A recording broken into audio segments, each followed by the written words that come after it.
Baik, selamat bertemu di dalam pembahasan mengenai sifat koligatif larutan.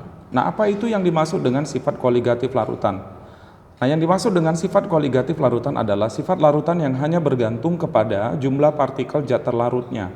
Jadi di sini yang menjadi pokok bahasan utamanya di situ adalah jumlah partikel dari zat terlarutnya di situ.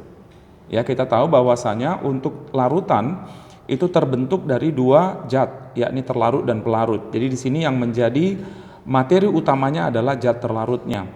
Nah, untuk sifat koligatif larutan yang pertama itu disebut dengan penurunan tekanan uap jenuh atau dinotasikan dengan delta P. Nah, untuk memudahkannya kita perhatikan ilustrasi berikut.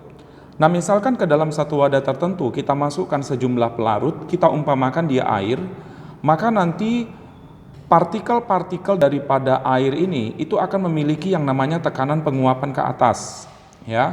Nah, kalau kita buat pemisalannya di situ tekanan uapnya itu adalah P0 sebagai tekanan uap daripada pelarut murni atau air misalnya.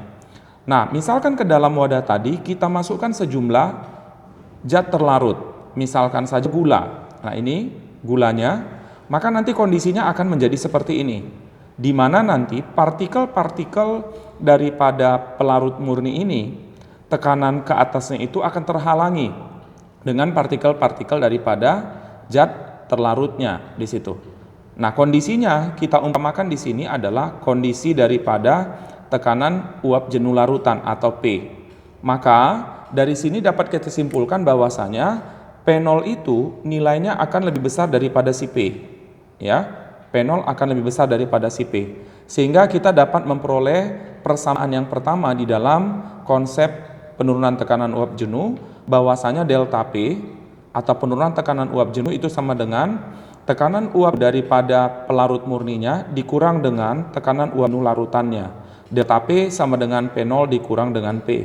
Yang kedua, bahwasanya penurunan tekanan uap jenuh itu sama dengan fraksi mol zat terlarut dikalikan dengan tekanan uap jenuh pelarut murninya.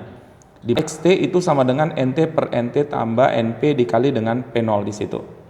Nah, untuk persamaan yang ketiga, bahwasanya tekanan uap jenuh larutan P itu sama dengan fraksi mol dari pelarut dikalikan dengan P0-nya, atau sama dengan NP per NT ditambah dengan NP dikali dengan P0. Itulah tiga persamaan yang dapat kita peroleh di dalam nantinya pembahasan mengenai penurunan tekanan uap jenuh.